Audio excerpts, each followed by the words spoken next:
स्थिति हालात जो हैं। कुशीनगर आपको लिए चलते हैं। सीएम योगी आदित्यनाथ इस वक्त बाढ़ प्रभावित लोगों के बीच हैं, उन्हें संबोधित कर रहे हैं। सुनते हैं उन्हें। सुरेंद्र कुशवाहा जी, मनीष जायसवाल जी, असीम कुमार राय जी, विनय कुमार गौड़ जी, जिला पंचायत अध्यक्ष श्रीमती सावित्री जायसवाल जी,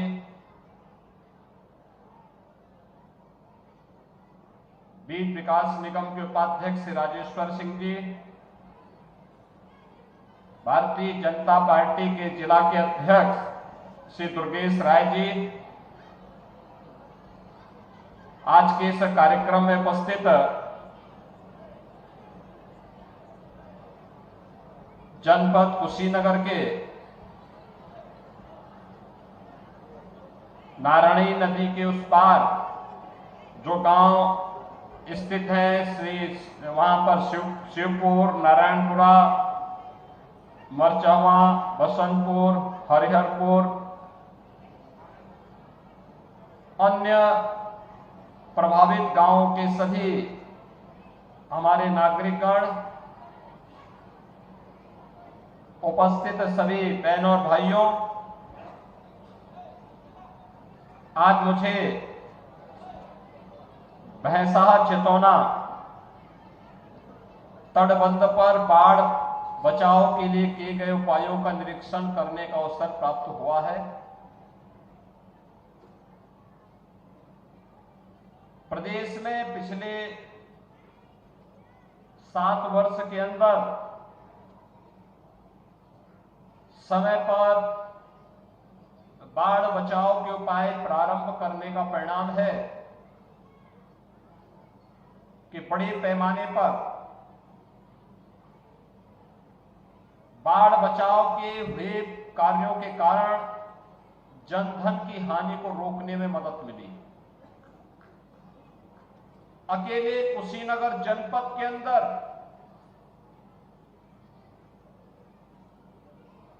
नारायणी और गंडक नदी, अन्य सहायक नदियों पर भी बाढ़ बचाव के जो उपाय हुए हैं, इन पर लगभग 600 करोड़ रुपए खर्च करके पिछले 7 वर्ष के अंदर बाढ़ बचाव के प्रभावी उपाय किए गए, जिससे न केवल हजारों हेक्टेयर भूमि को बाढ़ से बचाव करने में मदद मिली, अपितु 3 लाख से अधिक आबादी को बाढ़ से बचाने में भी मदद मिली। और आज इसी का परिणाम है कि न केवल हम लोग यहां पर सुरक्षित हैं, निश्चिंत हैं, बल्कि प्रदेश के अन्य जनपदों में भी इस पर कार्य हुआ है। आप देखते होंगे, ये तो पहाड़ की एकदम तलहटी है, नदी का करंट बहुत तेज है, तब भी यहां पर बाढ़ बचाव से काफी राहत होती है। याद करिए, आज से 7 वर्ष पहले यहां पर भैंसाहा छितौनी तटबंध को लेकर के, नारायणी नदी में बाढ़ बचाव के कार्यों को लेकर के सिंचाई विभाग के जो अभियंता कार्य करते थे, उनकी निर्मम हत्या होती थी, माफिया हावी थे।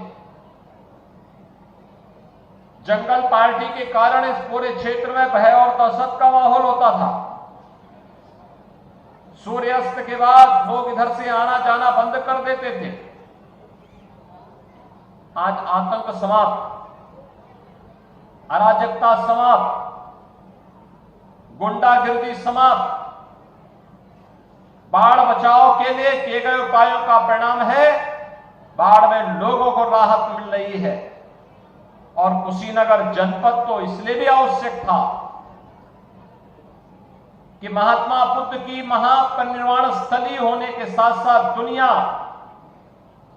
शांति, मैत्री और करुणा की इस पावन भूमि के रूप में कुशीनगर को देखती है। दुनिया भर के लोग आज कुशीनगर की तरफ आकर्षित हो रहे हैं और कुशीनगर को दुनिया के आकर्षण का केंद्र बनाने के लिए ही सरकार के स्तर पर जो प्रयास प्रारंभ हुए हैं, आज वह मूर्त रूप लेते हुए दिखाई दे रहे हैं। आज कुशीनगर में याद करिए, आज से 7 वर्ष पहले नौ की बीमारी से, इंसेफ्लाइटिस और मस्तिष्क ज्वर से सबसे अधिक बच्चे प्रभावित होते थे, पीड़ित होते थे।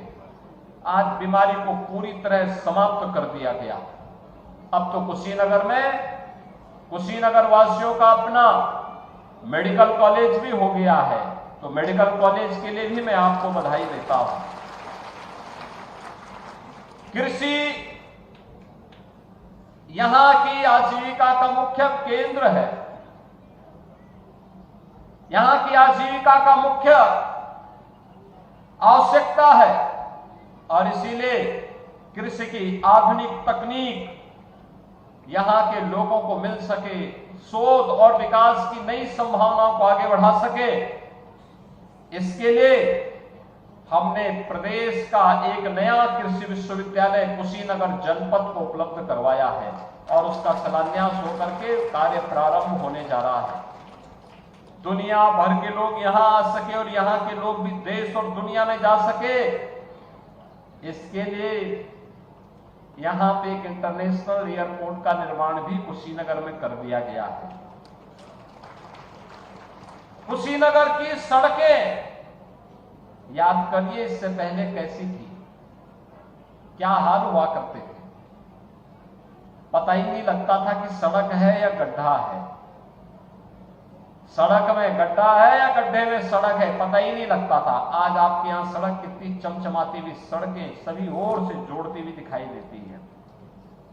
ये विकास के उन मानकों की ओर हमारा ध्यान आकर्षित करती है जो यहां की आवश्यकता थी और इसीलिए लगभग 600 करोड़ रुपए की बाढ़ बचाव के कार्य आज दिखाई देते हैं। बोल्डर से पिचिंग होती है, बाकायदा यहां पर कटाव निरोधक ऐसे उपाय किए जाते हैं जिसके कारण यहां के लोगों को छितौनी तटबंध के से ग्राम भैंसा तक निर्मित जो स्पर है उनको बचाव करने से इस क्षेत्र में अकेले 83 गांवों की 1,16,000 से अधिक आबादी और लगभग 20,000 हेक्टेयर भूमि, कृषि भूमि सुरक्षित हुई है और इससे हमें बाढ़ बचाव के साथ इसका लाभ भी प्राप्त हुआ है। यहां पर आपने देखा होगा अभी 7 से 9 जुलाई के बीच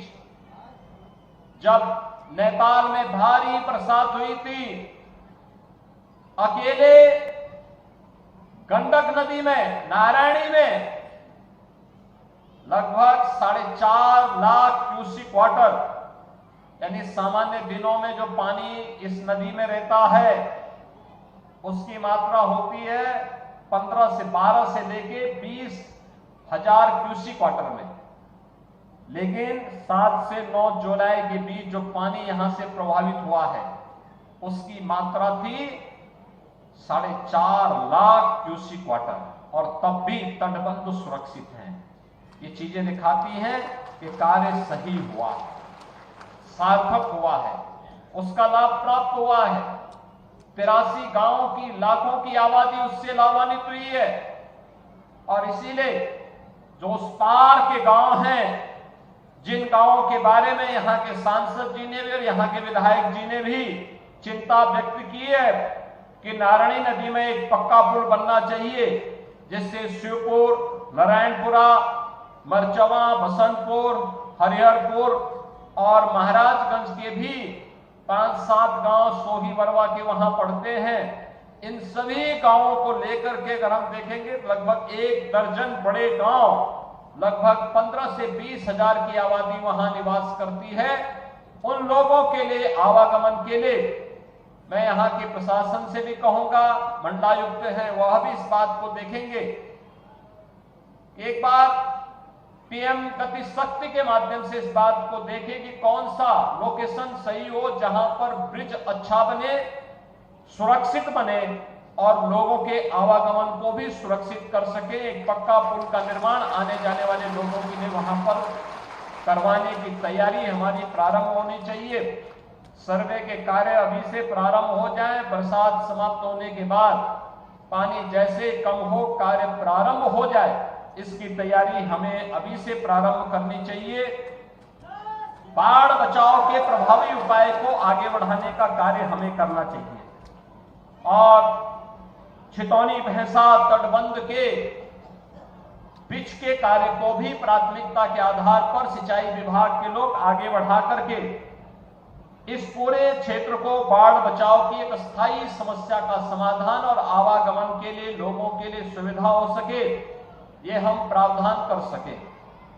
बहनों और भाइयों, सरकार संकट के समय आपके साथ है, आपके सुख में आपके साथ सुखी होना चाहती है, लेकिन आपको कहीं दुख न उठाना पड़े, सरकार इसके लिए समय से अपना उपाय प्रारंभ करती है। लेकिन फिर भी अगर कहीं से कोई ऐसी आपदा आती है, उस आपदा से निपटने के लिए भी सरकार प्रभावी उपाय करती है।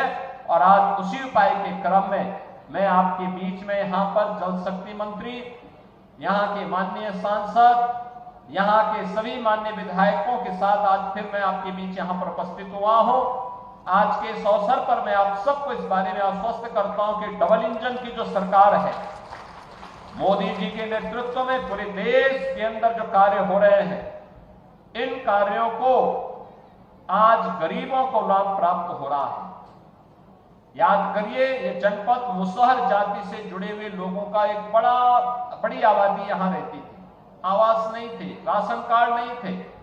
हमने उनको जमीन का पट्टा भी दिया, आवास भी दिया और राशन कार्ड भी उपलब्ध करवाने के साथ साथ आयुष्मान भारत के कार्ड भी उन्हें उपलब्ध करवाने की कार्रवाई को आगे बढ़ाया है।